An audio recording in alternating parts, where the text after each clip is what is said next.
paz de Cristo. Amém. Boa noite a todos. Um prazer estar aqui com um privilégio, uma oportunidade. Mais uma vez ministrar aqui a palavra. Agradecer a Deus. Agradecer ao nosso pastor aqui, pastor Divino, a igreja. Deus abençoe. Já temos sido abençoados até aqui. Os louvores que foi realizado até esse momento tem sido bênção para a nossa vida, para a nossa casa. Quero compartilhar uma palavra com a igreja que está no Evangelho de Jesus Cristo, conforme registrou Marcos, capítulo 8, do livro 27 ao 29, texto conhecido. A nossa irmã Elise citou essa passagem na aula de hoje. Ela citou a história, numa passagem, mas é Marcos 8, 27 ao 29. Se você encontrou, diga glória a Deus. Glória a Deus. Amém. Diz assim: Jesus e seus discípulos saíram para os povoados de Cesareia de Filipe, e no caminho perguntou aos seus discípulos, dizendo: quem dizem os homens que eu sou? E responderam: João Batista, mas alguns dizem Elias, e outros dizem um dos profetas. E disse-lhes: mas e vós? Quem vós dizeis que eu sou? E Pedro respondeu-lhe, dizendo: tu és o Cristo. Amém? Aleluia. Pode sentar, adorando o nome do Senhor. Aleluia. Glória a Deus. Aleluia. Compartilhar Obrigado, Pai. aqui com a igreja uma palavra sobre uma pergunta decisiva, Uma pergunta decisiva. Uma pergunta decisiva porque a resposta à pergunta que Jesus faz,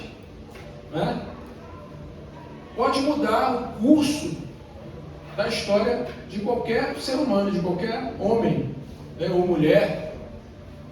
A pergunta que ele faz: quem dizem os homens que eu sou? A resposta a essa pergunta pode definir o nosso destino na eternidade.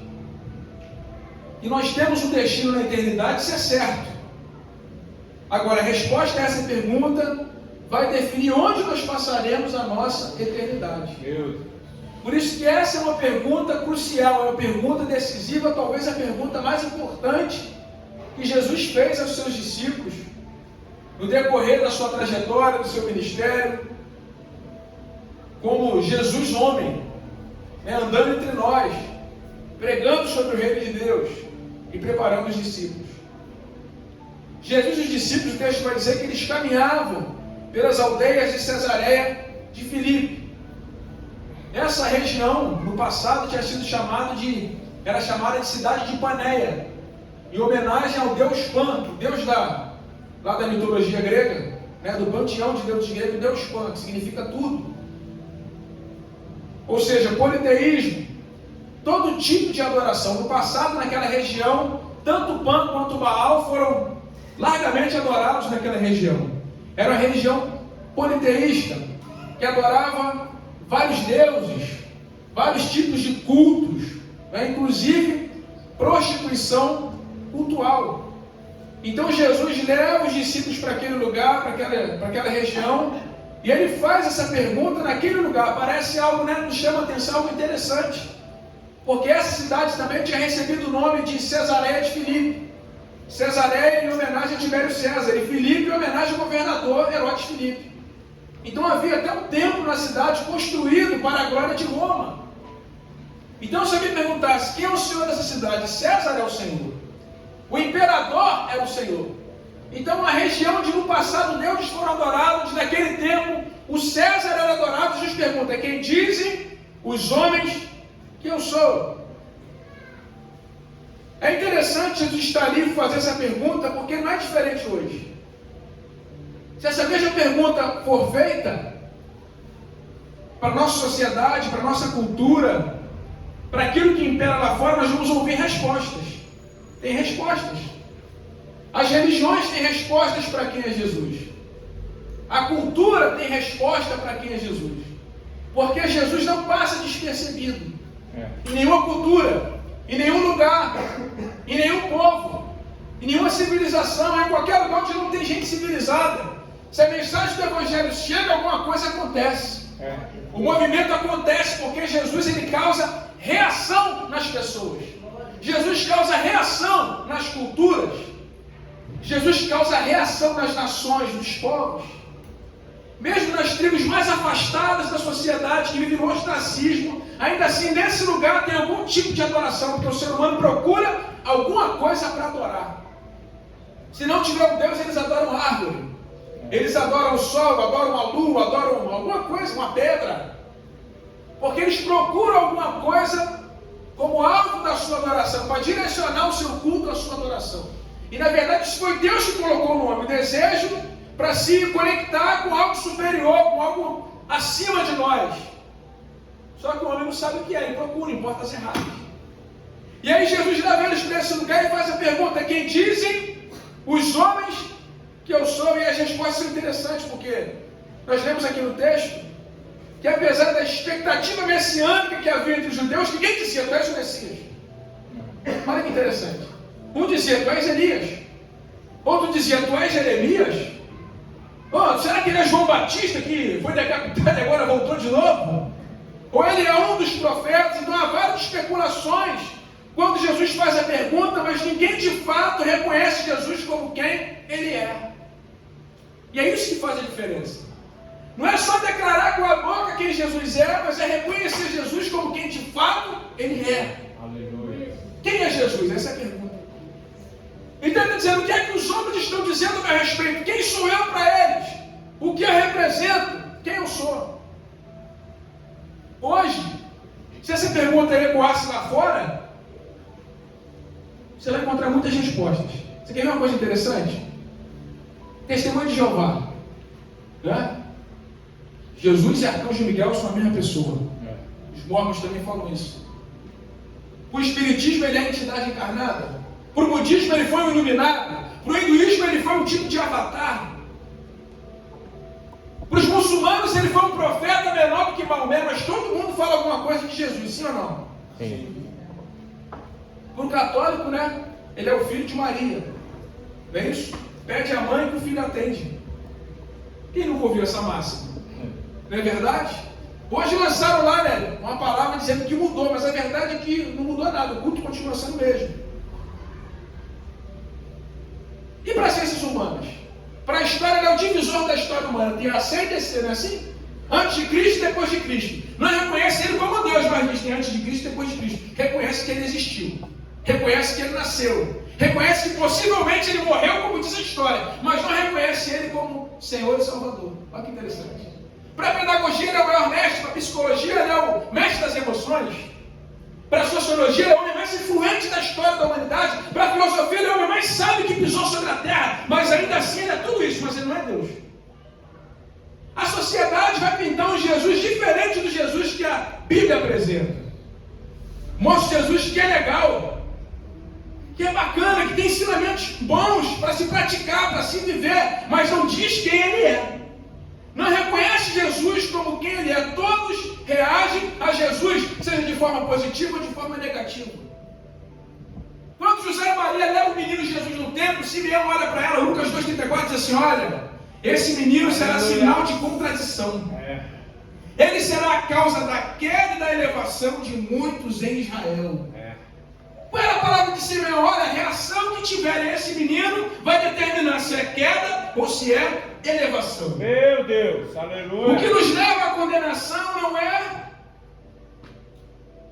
o pecado em si, mas é o fato de nós rejeitarmos a graça, a salvação que é em Cristo Jesus, o nosso Senhor.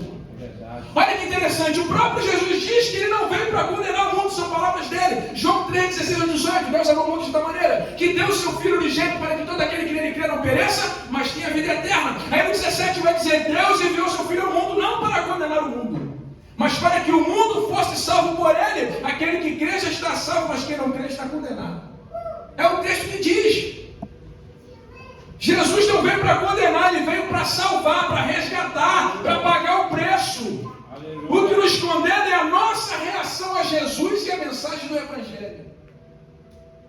Mas se Deus é amor, por que Ele condena pessoas ao inferno? Deus é amor. A graça foi ofertada. Jesus foi para a cruz. Ele diz: a obra está consumada. O que me condena não é Jesus ter ido para a cruz, é a minha reação ao que Jesus realizou por mim. Meu Jesus. Qual é a nossa reação? Aceitar ou se escandalizar? Abraçar ou rejeitar? Quando eu rejeito Jesus, eu estou assinando a minha condenação. Quem está entendendo? Diga glória a Deus. Glória a Deus. Então ele faz a pergunta: quem dizem os homens que eu sou? Se você perguntar aí, tem muita gente que fala muito bem de Jesus. Tem uma galera agora, lá no Rio tem uma galera que faz assim: Jesus é legal, né, amor? Jesus é muito legal. Ele diz: vós me chamais Senhor, mas não fazei o que eu mando. Ele não fala isso? Não vem alguém correndo atrás dele? Não, é bendito o ventre, né, que te gerou, os seios que te amamentaram. Ele diz assim: não, mais bendito ainda é quem ouve e obedece. Ele diz assim: não, é quem ouve e pratica. Porque Jesus veio, ele foi para a cruz, ele morreu. E agora não depende mais dele, depende de nós. Da nossa reação à mensagem do Evangelho. Ele veio, ele morreu, ele ressuscitou, ele foi assunto aos céus, ele fez uma promessa: eu vou, mas eu vou retornar para buscar a minha igreja. Ei, ele vem. Fala bem, está perto de você: Jesus vem. Fala para ele, fala forte, fala: Jesus vem. Fala para ele, fala forte: Jesus vem. Jesus está às portas. Muitos têm a vida dele por tardia, mas é certo que ele vem. Oh, glória a Deus. Jesus vem. Mas ele repete a mesma pergunta. Jesus não trocou a pergunta para público diferente. É a mesma pergunta para um público diferente. Não é uma pergunta diferente para um público diferente. É a mesma pergunta para outro público. Para os homens em geral: quem dizem os homens que eu sou? Agora é para os discípulos.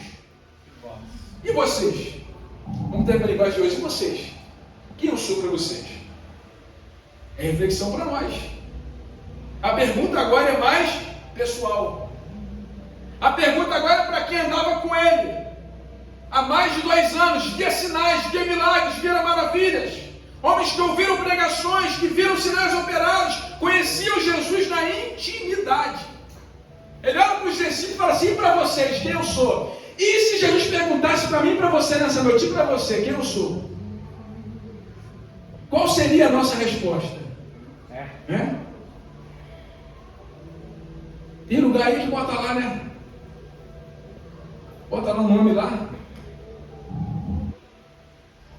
Culto da revelação, nada contra, tá, irmão? Nada contra. Estou dando só aqui um exemplo. Culto da cura ou da revelação. Você vê lá que enche.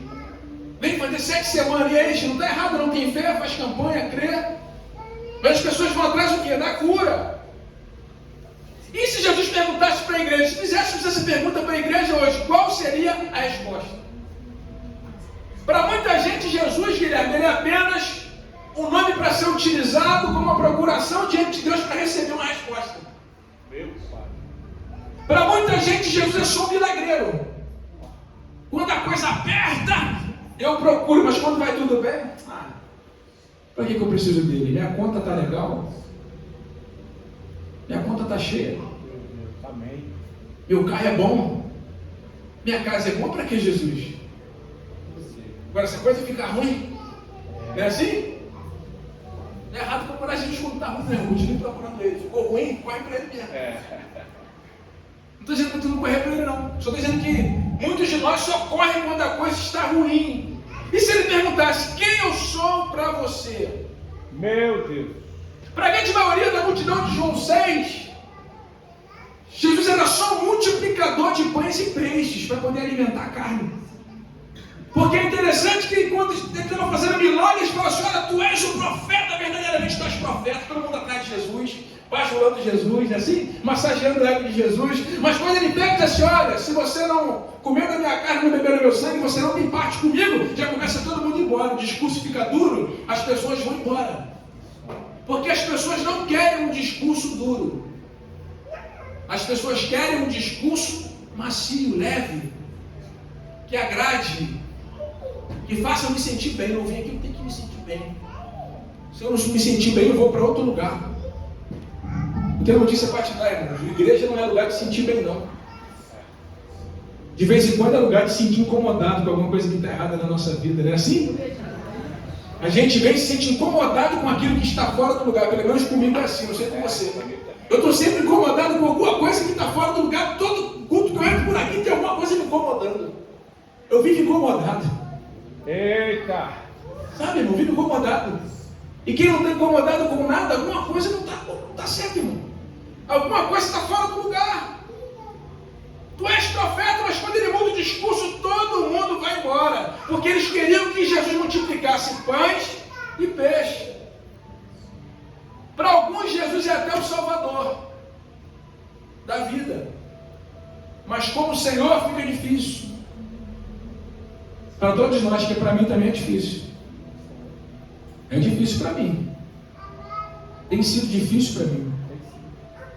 Eu não sei se para você, irmão, está fácil. Para mim tem sido difícil. Eu, todas as vezes que eu penso nessa palavra, eu vejo o quanto é difícil para mim. É difícil ele ser o Senhor. Porque às vezes ele dominou algumas áreas, alguns âmbitos da nossa vida, mas tem áreas que ele ainda não dominou. Que parece que a gente está preso naquela área, preso naquele âmbito, preso naquela situação, e a gente não consegue sair. Mas ele trouxe você aqui nessa noite para te dizer que ele pode dominar todas as áreas da sua vida. Glória a Deus! Ele pode tirar você do lugar onde você está se sentindo aprisionado, preso, acorrentado, para você entender que não é um lugar, não é um ambiente, não é a localização geográfica, mas é se Jesus está com você ou não. Essa é a questão, ele está comigo ou não nesse negócio? Ele está comigo ou não para onde eu estou indo? Ele está comigo ou não para o que eu estou fazendo? É isso que faz a diferença na localização geográfica. Que se eu estiver no bairro nobre, não, irmão, não muda nada. Se Jesus não estiver com você, você está no pior lugar possível. Se a tua casa não é boa do jeito que você queria, Jesus está lá com você. A tua casa é mais ou menos na ótica humana, mas Jesus está lá com você. É a melhor casa que você poderia ter. É o melhor lugar. Aleluia. E às vezes a casa é boa, mas Jesus não está lá. Fica adiante, irmão. Casa boa, Jesus não está dentro. Bairro bom, Jesus não está junto. Conta cheia, mas não tem Jesus. O que resolve a conta cheia se Jesus não está lá? Meu Deus! De que adianta? Tudo indo bem na ótica humana, mas Jesus não está lá. Você está entendendo nessa noite? Ele pergunta: quem dizem vocês e para vocês que eu sou? Ele faz a pergunta, é a mesma pergunta. E ele pergunta para nós e para você: eu sou quem? Eu sou o que faz o milagre, eu sou o que resolve o problema, eu sou aquele que te ajuda quando está tudo difícil, eu sou aquele que seca as tuas lágrimas quando você está chorando. Ele é tudo isso, mas ele não faz tudo isso. Só que ele é mais do que isso. Ele é o Senhor. Fala comigo, Senhor. Eu já repeti isso aqui, mas vou repetir mais uma vez para a gente gravar. 16 vezes ele é chamado de Salvador no Novo Testamento. Mais de 450 vezes ele é chamado de Senhor. Porque ele é mais Senhor do que Salvador. Fala comigo, ele é mais Senhor do que Salvador. Ele é mais Senhor do que Salvador. Ele é mais Senhor, sabe por quê? Porque para ser Salvador ele teve que conquistar isso na cruz do Calvário. Ele teve que submeter a condição de servo, de homem, se humilhar, ser obediente até a morte de cruz, para então ele ser exaltado e receber o nome que é sobre todo nome. É por isso que ele é o Rei dos Reis e o Senhor dos Senhores. Ele quer ser o Senhor da minha vida, da tua vida, da minha casa, da tua casa. Pastor, não é fácil, para mim também não é fácil, mas é a posição que ele quer, de Senhor. Você pode dar glória a Deus? Glória a Deus! Fala alto aí, fala, ele quer ser Senhor. Ele quer ser Senhor. Fácil não. Toma, Senhor, o teu lugar. É fácil não. Em nome de Jesus. Vamos inverter aqui o raciocínio? E se nós perguntássemos para Jesus: Jesus, quem o Senhor é? Eu imaginei que ele responderia em 7 colocações. João 6,51, eu sou o pão vivo que desceu do céu. Aleluia, Jesus. Quem comer desse pão viverá para sempre. Ele é o pão da vida, Ele é o pão vivo. Ele é o pão vivo porque Ele tem a vida em si mesmo. Ele é o pão da vida porque Ele dá a vida por nós. Está entendendo? Ele não só dá, Ele deu. Aquilo que a comida é para o nosso corpo físico, Jesus é para o nosso espírito. Ele é para o nosso homem interior. E nós alimentamos todo dia o nosso corpo físico, mas muitas vezes não conseguimos alimentar o homem interior. As demandas, as contas, os boletos, o trabalho, as crianças, a família. Não é assim? Será que eu estou falando sozinho? Não, isso mesmo. É contigo também ou é só comigo? É com nós. É assim. Comigo. Se perguntasses para ele, ele diria, João 8,12, eu sou a luz do mundo, quem me segue não andará em trevas, mas terá a luz da vida. Jesus é esclarecimento no meio da obscuridade desse mundo. Jesus é luz no meio das trevas, Ele é conhecimento no meio da ignorância, Ele é iluminação no meio daquilo que está escuro, escondido, oculto. Ele é aquele que revela aquilo que está escondido. Ele é a luz no meio das trevas. Aleluia. A gente olha para o nosso país, olha para a política, olha para a cultura, olha para a situação, olha para os colégios, para as escolas, irmão, e dá até uma coisa ruim. Você começa a ver o que está acontecendo, te dá uma coisa ruim aqui. Não sei se você sente ou sinto, um negócio ruim. Mas ele tem essa palavra: eu sou a luz do mundo. Ele diz: quem me segue não andará em... Irmão, isso é muito forte. Você está seguindo quem? Fala comigo assim: eu estou seguindo a luz do mundo. Estou seguindo a luz do mundo. Você está seguindo a luz do mundo. Se você está seguindo Ele, você não vai andar em trevas. Aleluia. Tem revelação para você. Glória a Deus. Tem direção para você. Ele tem o poder de mostrar a direção, de revelar aquilo que está escondido, para que você tome a decisão acertada. Você está Glória a entendendo? Deus. Aleluia. Se eu perguntasse para ele, ele diria: eu sou a porta. João 10,9. Ele é a porta. Ele é a porta de salvação, a porta de acesso, a porta de escape. Ele é a porta que abre as demais portas. Aleluia. Pastor, estou orando, estou vindo para o culto de quarta-feira, porque Deus tem que abrir uma porta. Ele trouxe você aqui para te dizer: a porta já está aberta, e a porta é Jesus, porque Ele é a porta que abre as demais portas, porque se não passar por Ele não é porta, irmão, é atalho, não tem caminho, é atalho. Só é caminho se a porta for Jesus, se não for é atalho. Eita. Fala para alguém, fala para ele: não pega o atalho não, pega o caminho. É. Fala forte para ele: pega o caminho, não pega o atalho não. Pega o caminho, pega a atalho. Ele responderia o que está em João 10,11: eu sou o bom pastor, e o bom pastor dá a sua vida pelas ovelhas. Ele é aquele que cuida de nós. Aleluia. Ele é aquele que se preocupa com você e por você. Ele é aquele que te dá satisfação, sustento, descanso e paz. É Ele. Ele é o bom pastor. E porque só Ele pode dar isso, pastor? Porque Ele conquistou esse poder na cruz do Calvário. Só Ele pode te dar sustento, descanso. Só Ele pode te dar refrigério. Só Ele sabe a direção das águas tranquilas. Sem Jesus, a água turbulenta. Pastor, mas eu estou com Ele, a água está sacudindo forte. Fica tranquilo. Quando der a hora certa, Ele levanta e diz: mar, aquieta-te. Quando for a hora, Ele dá ordem, o mar para. Porque Ele é o controle sobre o mar. É esse Jesus que você acredita, é esse? Ele responderia em João 11,25: eu sou a ressurreição e a vida, aquele que crê em mim, ainda que esteja morto, viverá. Talvez você chegou aqui morto por dentro, vai sair vivo nessa noite. Talvez você chegou aqui com sonhos sepultados, você vai sair carregando o teu projeto nos braços nessa noite. Talvez você chegou aqui desanimado, e Ele está dizendo: você vai sair daqui animado nessa noite, carregando o teu propósito, carregando o teu projeto, carregando o teu sonho. Por quê? Porque Ele já liberou a palavra sobre a tua vida. Você recebe assim, meu irmão, nessa noite? Tem que receber. E tem gente, irmão, que você fala, mas ele responderia: eu sou o caminho, a verdade e a vida, ninguém vem ao Pai senão por mim. João 14,6. Ele responderia: eu sou a videira verdadeira e meu Pai é o lavrador. João 15,1. Ele é a videira, ou seja, Ele é a fonte. Ele é a fonte. Nós estamos enxertados nele. Ele é a nossa fonte. Mas o melhor de tudo isso é que essa fonte é inesgotável. A fonte chamada Jesus não acaba, ela é inesgotável. Aleluia. Inesgotável. Lá no milagre do azeite da viúva, ela parou. Deu uma ordem, foi Eliseu que deu ordem, mas Jesus não. Jesus é inesgotável. Inesgotável. Enquanto Ele quiser fazer, Ele faz. Enquanto Ele quiser que aconteça, acontece. Ele é a fonte inesgotável. É esse Jesus que você serve. E para vocês, quem eu sou? Jesus pergunta. A pergunta é, quem ele é para você nessa noite? Quem Jesus representa na tua vida? Talvez você veio aqui hoje convidado. Talvez você veio porque você sentiu vontade de vir, ninguém te convidou. Você sentiu, hoje eu vou lá. Acontece isso. Eu me lembro que eu estava fazendo campanha. Eu nada contra culto de campanha, eu estava fazendo campanha da Vitória, da igreja que eu fiz parte. 4ª semana eu estava indo. Eu saí de casa decidido. Não foi a mensagem lá que me tocou, foi um processo, pastor. Quando foi na 4ª semana eu saí de casa e falei assim, hoje eu vou lá na frente. E o Robson conhece a igreja, aquela antiga. 3.500 pessoas sentadas, lotado, culto de campanha. Logo tinha gente até, a gente tem em pé lá atrás. Nesse dia acho que deu para lotar, para poder ver se eu desanimava. Quando fez o apelo, aí começou aquele negócio. Vou, não vou, e agora? E a vergonha de levantar aqui? É cheio de gente, cheio de amigo roqueiro, era roqueiro, tinha uns colegas roqueiros que foi comigo no culto, estava lá sentado junto.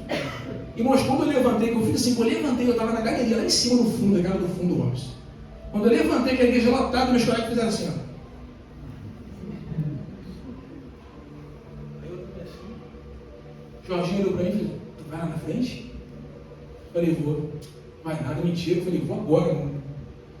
Sai logo que eu quero passar agora, sai que eu quero passar. Eu falei para ele, eu tenho que ir agora, senão eu não vou. Eu falei para ele. Ele, não, vai lá, saiu, levantou. Eu saí e fui, só foi, sempre vai 20, 30 pessoas, esse dia foi eu mais 2 só, pastor. Só eu mais 2, lá na frente.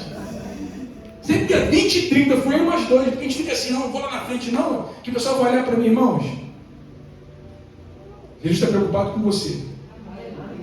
Ele não está preocupado com parede, cadeira. A preocupação dele é com você. Você veio hoje, é com você, o negócio dele é contigo. Ele quer você, o interesse dele é você. Isso é maravilhoso. Eu fico pensando, como pode ele se interessar por alguém como eu? Às vezes eu fico pensando lá em casa e fico assim, como é que pode eu subir aqui para falar? Como que pode? Não sou digno. Não sou digno.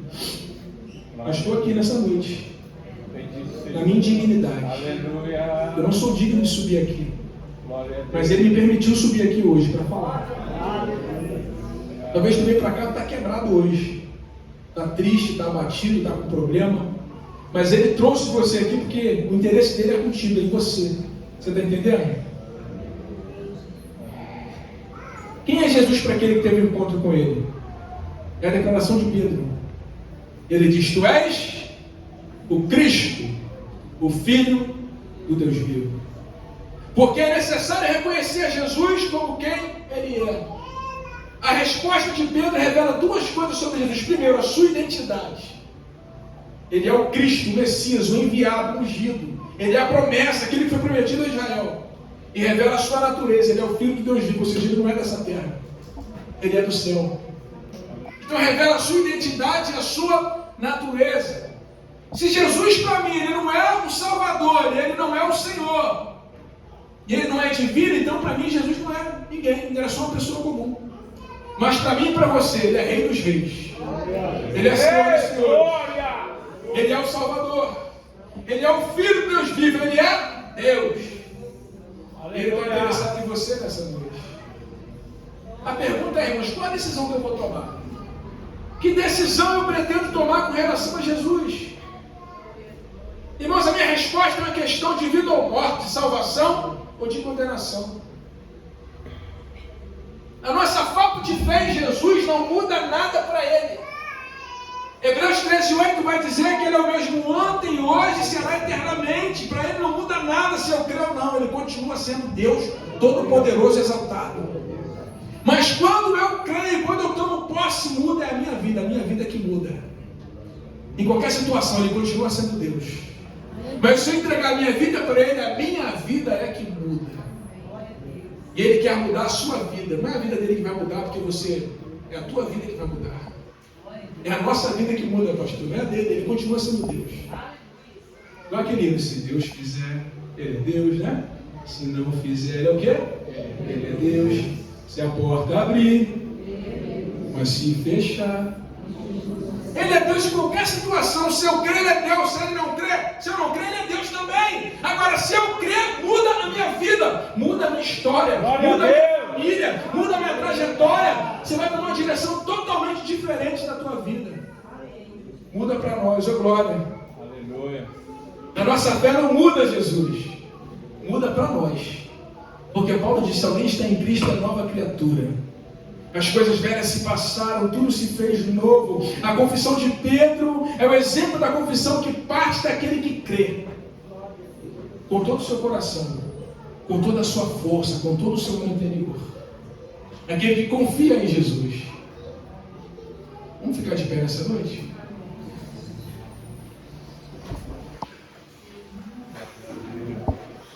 Glória a Deus.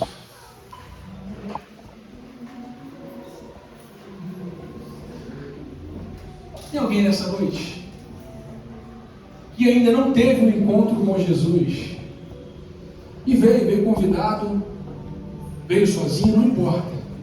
A gente veio sozinho pensando que a gente veio sozinho, mas não é. Quem nos traz é Ele.